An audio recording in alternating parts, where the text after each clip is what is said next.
Hello students, welcome है आपका आज की हमारी इस करंट अफेयर की क्लास में। आज की करंट अफेयर की क्लास आपके लिए बहुत इंपॉर्टेंट होने वाली है। इस क्लास को आप लास्ट तक देखिएगा, हर एक सवाल आपके एग्जाम के पॉइंट ऑफ व्यू से बहुत इंपॉर्टेंट है।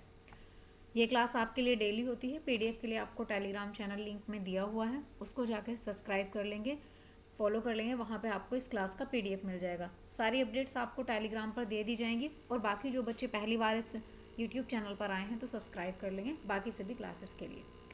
चलिए शुरू करते हैं अपनी करंट अफेयर की क्लास। और आप किसी भी एग्ज़ाम की प्रिपरेशन कर रहे हैं तो उन सभी एग्ज़ाम के लिए ये करंट अफेयर की क्लास बहुत ही यूज़फुल होगी।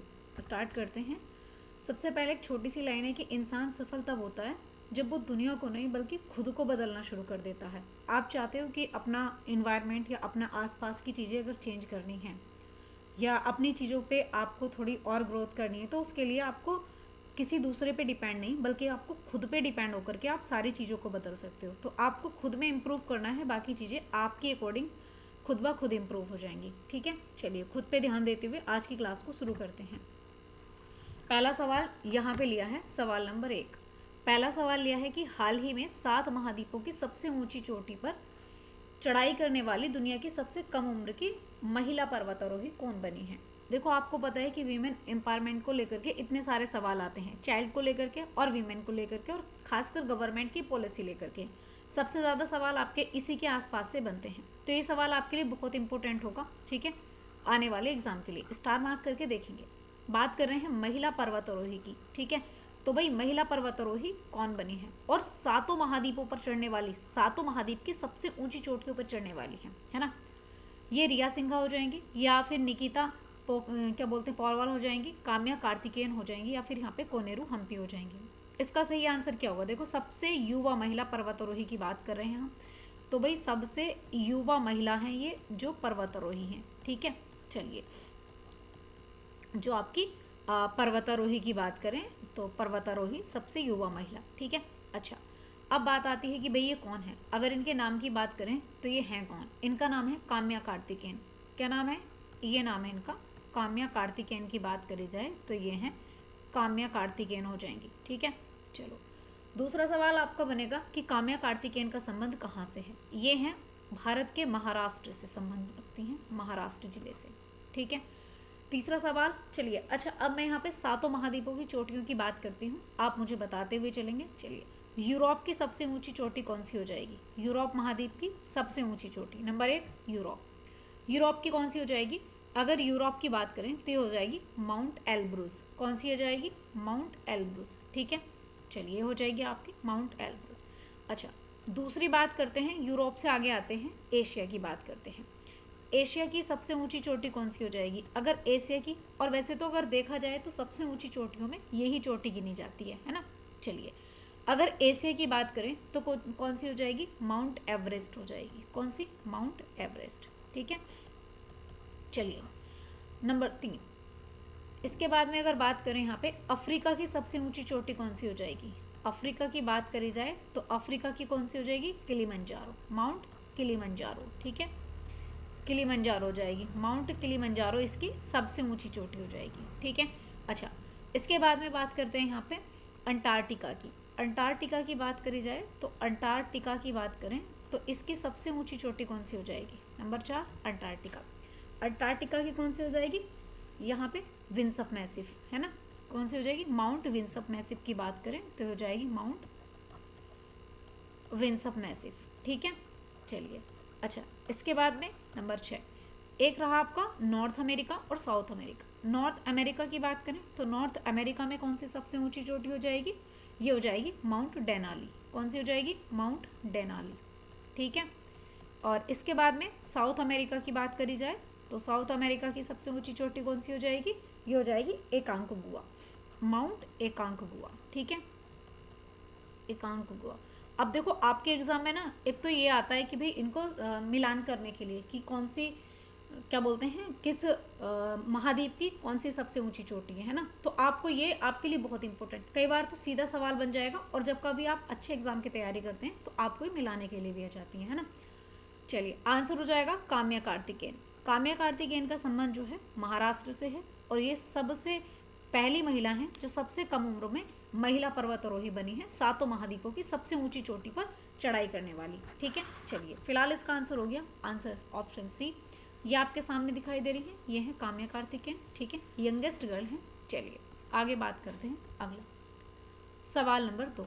सवाल नंबर 2 है कि हाल ही में दिवंगत जिमी कार्टर किस देश के पूर्व राष्ट्रपति हैं। बात किसकी हो रही है, जिमी कार्टर की। अच्छा, जिमी कार्टर अभी चर्चा में है, आपसे पूछा जाएगा तो आप कहेंगे भाई ये तो बहुत पुराना सवाल पूछ लिया। पुराना नहीं है, हाल फिलहाल में इनका निधन हुआ है। तो ये यूएसए के हैं, ब्रिटेन के हैं, फ्रांस के हैं या फिर मैक्सिको के हैं। अगर जिमी कार्टर की बात करी जाए, यहाँ पे बात करी जाए जिमी कार्टर की, तो जो जिमी कार्टर हैं इनकी बात करें हम, तो भाई ये जो हैं ये हैं प्रेसिडेंट। ये कहाँ के प्रेसिडेंट हैं, ये हैं आपके यूएसए के प्रेसिडेंट हैं। कहाँ के, यूएसए के प्रेसिडेंट हैं। अच्छा, ये यूएसए के प्रेसिडेंट हैं। ठीक है, इनकी उम्र हो गई थी भाई 100 साल, ये हो गए थे आपके 100 साल के, और इनका हो गया है निधन। ठीक है, चर्चा में इसलिए है क्योंकि इनका हो गया है निधन। चलिए अब यहाँ पर अगर इनकी बात करी जाए तो भाई अगर इन्हें देखें हम तो ये 100 साल के हो गए थे। अच्छा, अगर वर्तमान में बात करें कि भाई वर्तमान में यूएसए के जो प्रेसिडेंट हैं वर्तमान में, तो आपको पता होगा वर्तमान में अगर बात करी जाए आपकी 47 नंबर की, 47 नंबर के जो हैं यहाँ पे प्रेसिडेंट बने हैं, और ये 20 जनवरी को यहाँ पे शपथ लेने वाले हैं। क्या नाम होगा इनका, इनका नाम होगा डोनाल्ड ट्रंप। क्या हो जाएगा, डोनाल्ड ट्रंप नाम हो जाएगा। ठीक है, ये हैं आपके डोनाल्ड ट्रंप जो 20 जनवरी 2025 को शपथ लेने वाले हैं। अच्छा, जो ये जिमी कार्टर हैं, ये जो प्रेसिडेंट थे, ये प्रेसिडेंट कौन से नंबर थे, 39 नंबर के प्रेसिडेंट थे यूएसए के, है ना। अच्छा, और इनका जो है ये, मैं बात करूं कि जो जिमी कार्टर थे इनको नोबेल प्राइज़ मिला था, है ना। आपसे पूछेगा कि जिमी कार्टर को नोबेल प्राइज़ कब मिला था, ये तो इनको ना 2002 में नोबेल प्राइज़ मिला था। और आपको पता है कि किसी भी व्यक्ति को नोबेल प्राइज़ मिलता है तो ये बहुत इंपॉर्टेंट हो जाता है ना। चलिए आंसर हो जाएगा इसका ऑप्शन यूएसए, यानी कि ऑप्शन ए बिल्कुल सही आंसर हो जाएगा। अच्छा, ये जो डोनाल्ड ट्रंप है इनका कौन सा कार्यकाल होगा, तो भाई इनका दूसरा कार्यकाल होगा, है ना। चलिए आंसर हो गया ऑप्शन ए। यहाँ पे आप देख रहे हो बिल्कुल ये है जिमी कार्टर, है ना। तो ये देखो यहाँ पे फॉर्म यूएसए के प्रेसिडेंट है जिमी कार्टर। ठीक है, और भाई ये 100 साल के हो गए हैं और इनकी हो गई है डेथ, यानी कि इनका निधन हो गया है। ठीक है, चलिए अगला है सवाल नंबर 3। सवाल नंबर 3 है कि हाल ही में समुद्र पर भारत के पहले कांच का पुल, अब देखो इम्पोर्टेंट है, भारत में जो है ये इम्पोर्टेंट है, पहला है भारत में जो पहला है जो कांच का पुल बना है, और कहाँ पर, समुद्र पर, नदी पर नहीं बना किसी, समुद्र पे बना है, पहला है जो कांच का पुल बना है ना। इसका नाम क्या है, बोस्टिंग आर्क ब्रिज। आपसे एग्जाम में पूछेगा कि भी बोस्टिंग आर्क ब्रिज कहाँ पे बना है ना, इसका उद्घाटन कहाँ पर हुआ है, कर्नाटक में, केरल में, तमिलनाडु में, आंध्र प्रदेश में। देखो इतनी बात तो तय है कि जितने भी समुद्र से सीमा साझा करने वाले हमारे स्टेट हैं वो 9 स्टेट हैं। इन 9 स्टेट्स में से कोई भी एक स्टेट होने वाला है, 9 राज्यों में से कोई भी एक राज्य होगा। तो अब इन ऑप्शन में कौन सा होगा, देखिए इसका सही आंसर क्या हो जाएगा। पहली बात तो सही आंसर होगा आपका तमिलनाडु। जो तमिलनाडु है वहाँ पर बोस्टिंग आर्क ब्रिज बना है। चलिए बात कर लेते हैं थोड़ी सी बोस्टिंग आर्क ब्रिज की। तो ये बना है आपका बोस्टिंग आर्क ब्रिज, है ना। अब इस बोस्टिंग आर्क ब्रिज की अगर हम बात करें तो खास बात तो भाई इसकी देखो ये सबसे पहले कि भारत का पहला है, यानी कि भाई इंडिया में ये पहला बना है, भारत का है पहला। और कैसा पहला है, भारत का पहला ऐसा है जो समुद्र पर बना हुआ कांच का पुल है, यानी कि भाई समुद्र पे बना हुआ है। और कैसा है, बना हुआ है ग्लास का, यानी कि कांच का बना हुआ है, इसलिए और भी ज़्यादा इम्पोर्टेंट है। अच्छा, अब इसका उद्घाटन यानी कि कहाँ पर बना है, या उद्घाटन कहाँ हुआ, ये हुआ है इसका तमिलनाडु में। कहाँ हुआ है, ये हुआ है भाई तमिलनाडु में। ठीक है, तमिलनाडु में इसका उद्घाटन करा गया है। अच्छा, तमिलनाडु में बाद उद्घाटन करा गया, ये मिरर ब्रिज हो जाएगा। ठीक है, अब ये कहाँ से लेकर के कहाँ तक, कहाँ से शुरू होगा, तो ये होगा जो आप तिरुवल्लुर प्रतिमा है ना, जो आपकी तिरुवल्लुर जो प्रतिमा है, इस तिरुवल्लुर प्रतिमा से कहाँ तक होगा, ये होगा आपका जो विवेकानंद रॉक मेमोरियल है वहाँ तक। कहाँ तक होगा, ये होगा विवेकानंद रॉक मेमोरियल तक। ठीक है,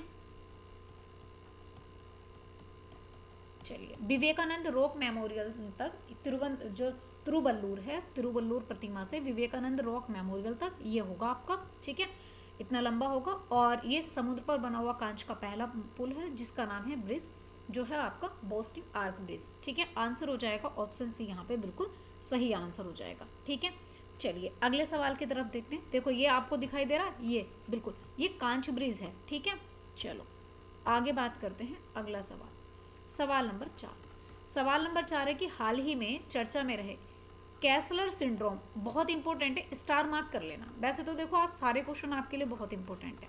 कैसलर सिंड्रोम का संबंध कहाँ से है? ये अंतरिक्ष का कचरा है, या फिर ये कृत्रिम बुद्धिमत्ता है, या फिर ये साइबर क्राइम है, या फिर क्वांटम तकनीक है? क्या है ये? चलिए हाँ बताइए भाई, ये जो है कैसलर सिंड्रोम क्या है? अगर कैसलर सिंड्रोम की बात करी जाएगी तो कैसलर सिंड्रोम, अच्छा ऐसा नहीं लग रहा कि सिंड्रोम, सिंड्रोम का मतलब क्या होता है? सिंड्रोम का मतलब होता है बहुत सारे डिजीज एक साथ आ जाएं, तब सिंड्रोम का मतलब होता है बहुत सारे डिजीज एक साथ आ जाएं। अब कैसलर, कैसलर, अच्छा आपने एक नाम सुना होगा, क्या बोलते हैं, डेवरीज, डेवरीज नाम सुना है आपने? तो जो आपके डेवरीज का मतलब ये होता है कि जो हमारा अंतरिक्ष है उसमें जो फैला हुआ कचरा है ना, उसी को डेवरीज कहते हैं। बिल्कुल आंसर हो जाएगा देखो इसका ऑप्शन ए, है ना, ऑप्शन ए बिल्कुल सही आंसर हो जाएगा। अंतरिक्ष का कचरा है जिसको कैसलर सिंड्रोम बोला गया है।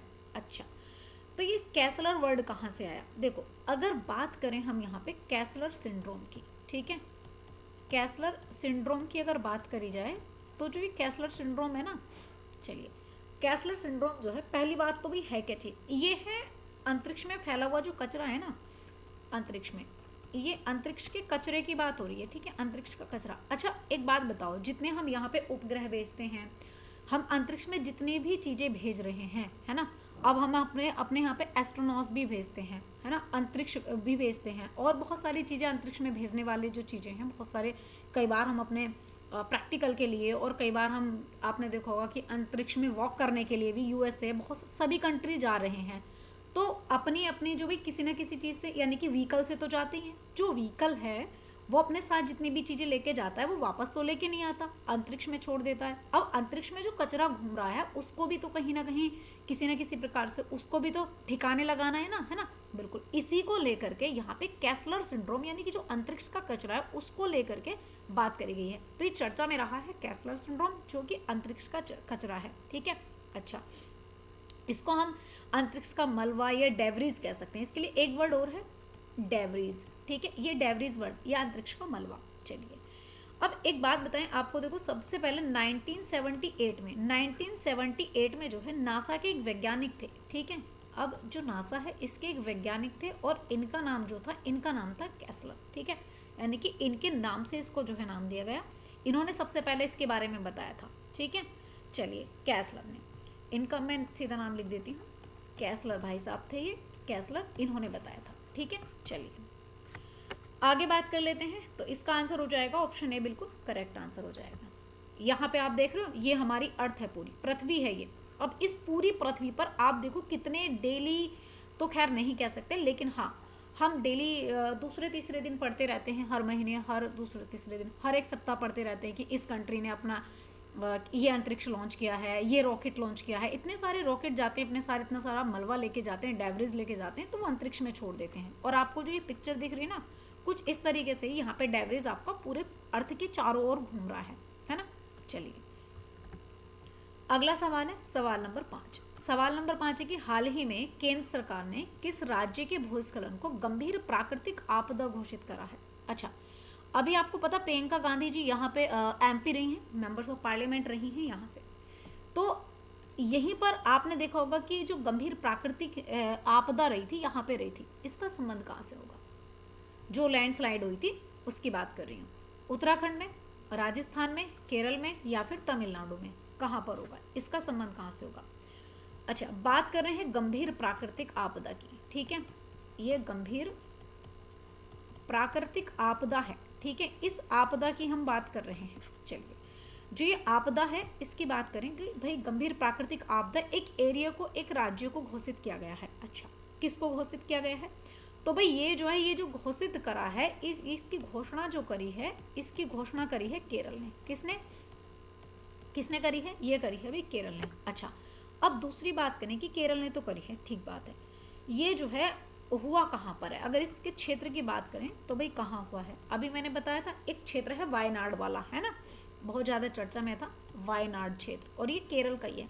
वायनाड क्षेत्र जो है इसका संबंध यानी कि जो भूस्खलन यहाँ पर हुआ था, भूस्खलन की बात करी जाए तो जो भूस्खलन था यहाँ पे आपको पता होगा कि वायनाड में लगभग 200 लोगों की जो है इस लैंडस्लाइड से 200 लोगों की मौत हुई थी। ठीक है, अभी मैंने आपको पहले पढ़ाया भी था। वायनाड जो केरल वाला राज्य है, केरल राज्य में वायनाड वाले क्षेत्र में यहाँ पर, तो इस वाले क्षेत्र को भूस्खलन के गंभीर प्राकृतिक आपदा के क्षेत्र के रूप में घोषित करा है। अच्छा, किसने करा है भाई? ये करा है केंद्र सरकार ने। किसने करा है? केंद्र सरकार ने। अच्छा, केंद्र सरकार ने जो करा है, क्या इसका कोई एरिया होगा क्या? हाँ, देखो एरिया क्या होगा। अब जो क्षेत्र घोषित कर दिया गया, अब यहाँ पे जो सहायता दी जाएगी, भाई एक बात बताओ, जो लैंडस्लाइड में जो गंभीर लोग हुए हैं, या तो जो मतलब क्या कहते हैं जिनको जिनकी डेथ हो गई है या फिर जिनका एक्सीडेंट हुआ है, तो इसमें अब इन लोगों को जो कैसे कहें कि मतलब जो सहायता दी जाएगी, है ना, ये जो सहायता दी जाएगी तो केंद्र सरकार और राज्य सरकारें दोनों मिलकर के देंगी। अब जो केंद्र सरकार यहाँ पे जो सहायता देगी, केंद्र सरकार जो सहायता देगी वो देगी आपकी 78%। ठीक है, 78% या 75 कह दो, कोई दिक्कत नहीं है। एक सेकेंड रुको, एक सेकेंड। हाँ देखो, अब देखो बता,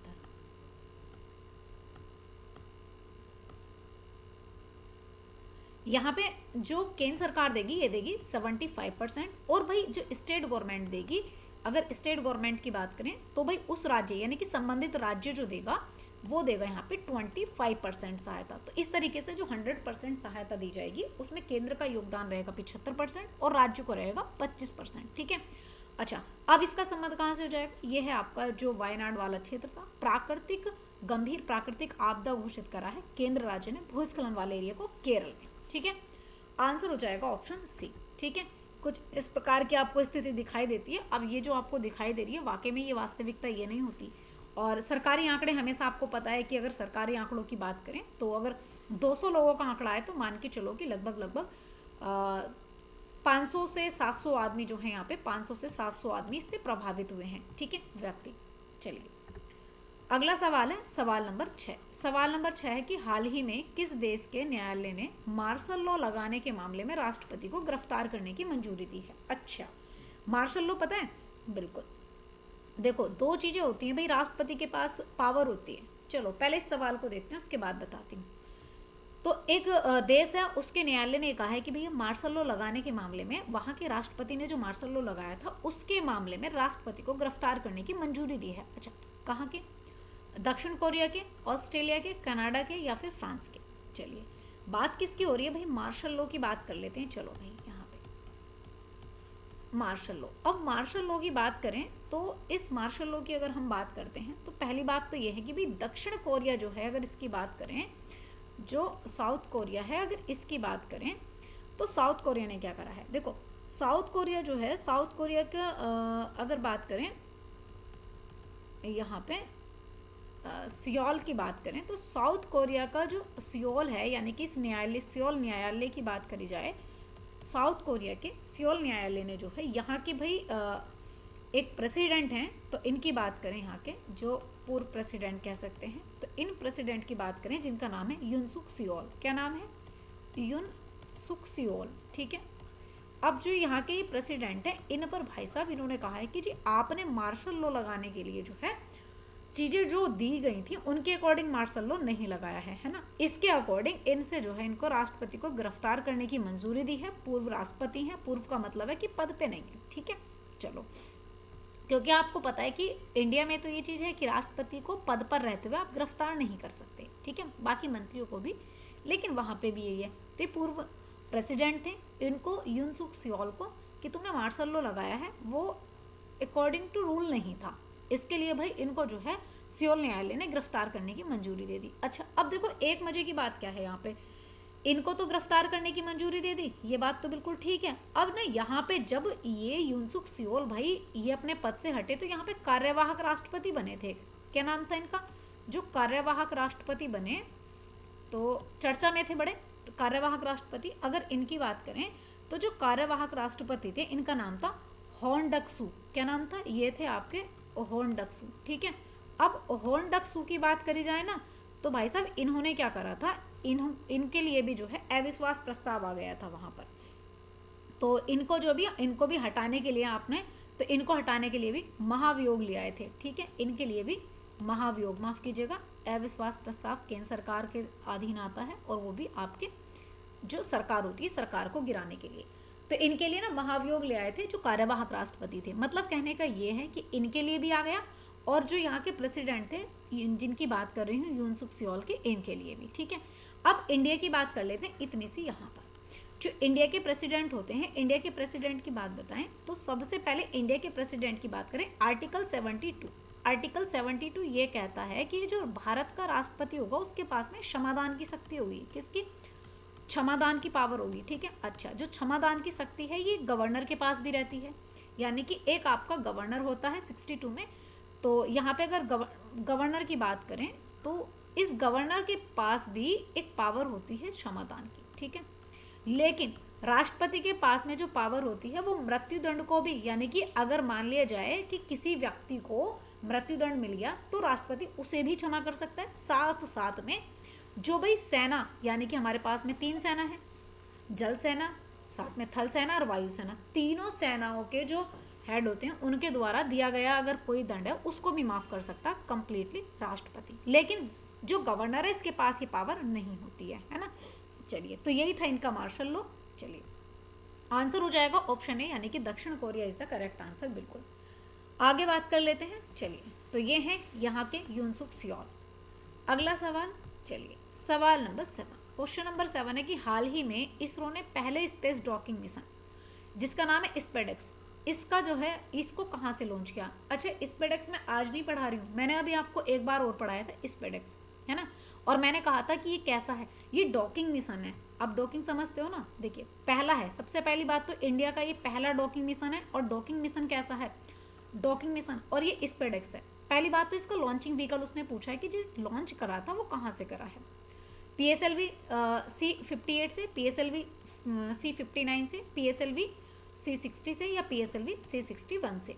अच्छा, चलिए इसकी बात करते हैं। सबसे पहले तो स्पेडेक्स की अगर इसकी बात करी जाए कि जो स्पेडेक्स है, तो ये जो है स्पेडेक्स की बात करें, स्पेडेक्स, चलिए स्पेडेक्स क्या है। सबसे पहली बात तो भाई है क्या चीज़ की, अगर बात करें कि भाई ये क्या चीज़ है, तो ये जो है डॉकिंग मिशन है। कैसा है, डॉकिंग मिशन।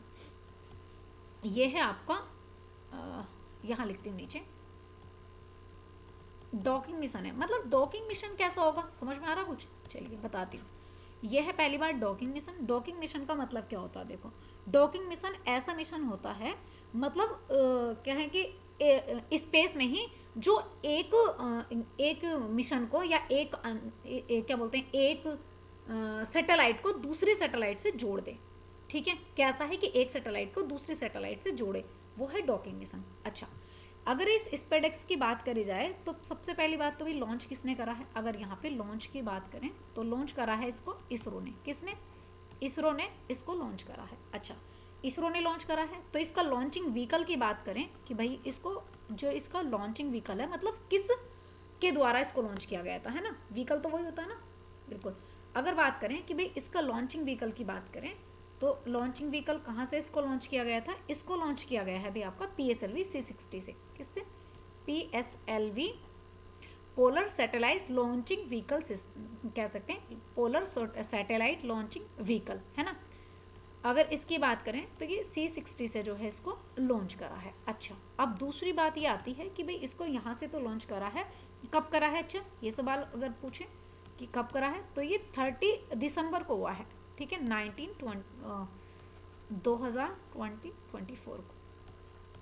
2024 को। अच्छा, दूसरी बात ये आती है कि इसमें कितने रॉकेट गए थे। तो इसमें जो रॉकेट गए हैं ना, इसमें 2 रॉकेट हैं। अगर आपसे इनके नाम पूछेगा, है ना, स्पेडेक्स में कौन कौन से रॉकेट थे, क्योंकि ये कैसा रॉकेट, मैंने बताया कि डॉकिंग मिशन है। डॉकिंग मिशन का मतलब है कि अंतरिक्ष में 2 रॉकेट को जोड़ना, है ना। अब इसमें कौन कौन से 2 रॉकेट, कॉमन सी बात है, एक से तो ज़्यादा ही गए होंगे, तभी तो इसको स्पेडेक्स डॉकिंग बोल रहे हैं हम। बिल्कुल, भारत का पहला है, तो इसमें 2 रॉकेट गए थे। एक गया था आपका यहाँ पे SDX-01 और एक जो दूसरा रॉकेट था वो था आपका SDX-02, ठीक है, SDX 02।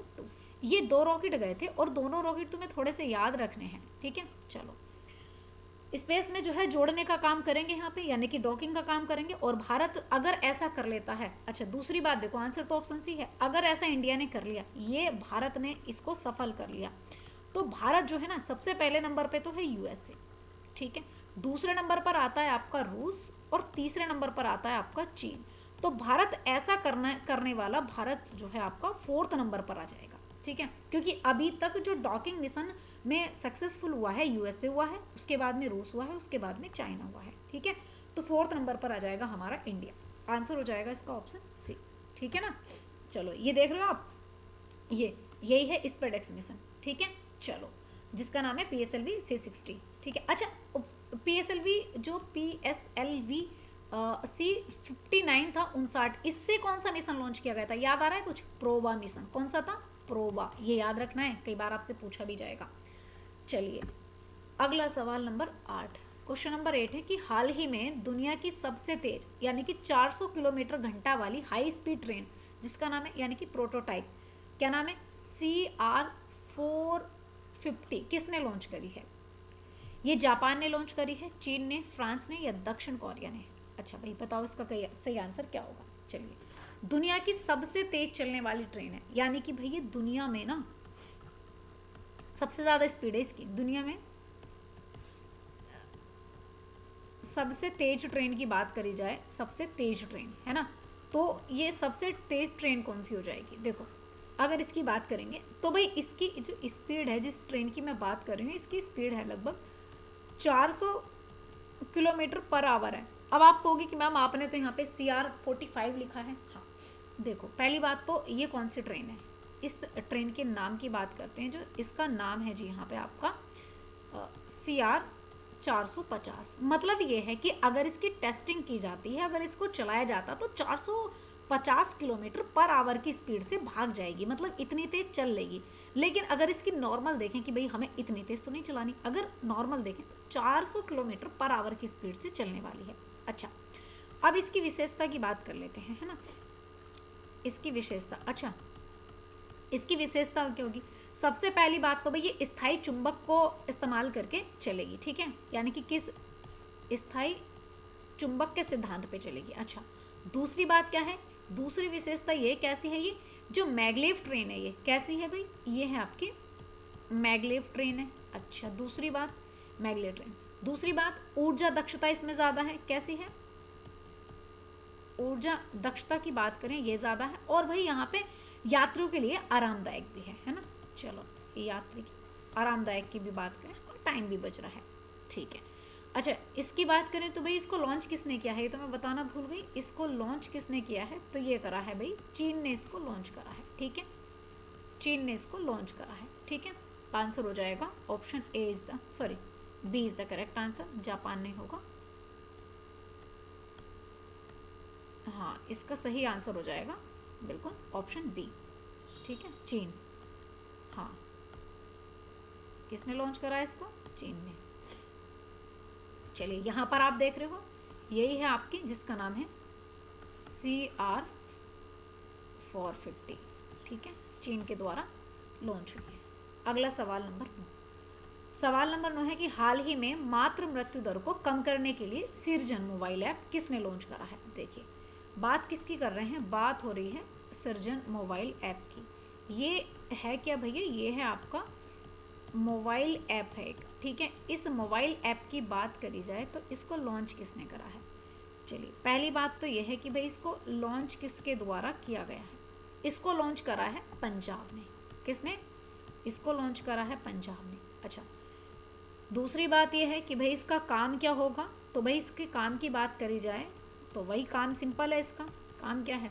जो मातृ मृत्यु दर है, इसकी बात करें तो मातृ मृत्यु दर को तो कम करेगा, ठीक है, इसको तो कम करेगा, और साथ साथ में जो नवजात शिशु हैं इनकी देखभाल भी करेगा। यहाँ पे जो नवजात शिशु हैं इनकी देखभाल भी करेगा, ठीक है।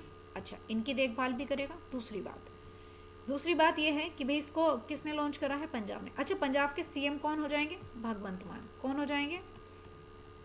भगवंत मान हो जाएंगे। ठीक है, इसका आंसर क्या हो जाएगा? ऑप्शन ए, पंजाब ने भी इसको लॉन्च करा है। आंसर हो जाएगा option A is the correct answer.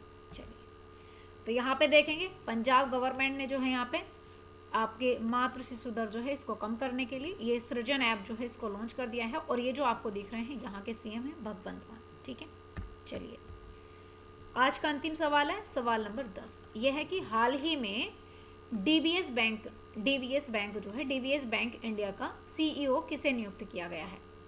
तो भाई यहाँ पे सीईओ की बात हो रही है, वो भी डीबीएस बैंक की। डॉक्टर संदीप शाह को, या वीआर सुब्रमण्यम को, या रजत वर्मा को, या फिर संजय मल्होत्रा को। अच्छा, संजय मल्होत्रा कौन बने हैं? चलो सुब्रमण्यम की तो मैं बता देती हूँ।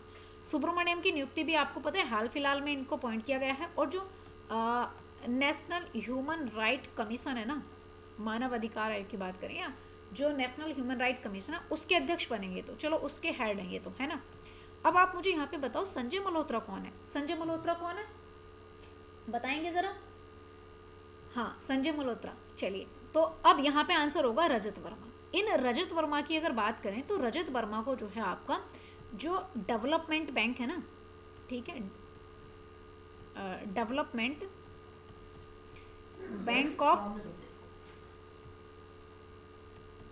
बैंक ऑफ सिंगापुर, ठीक है,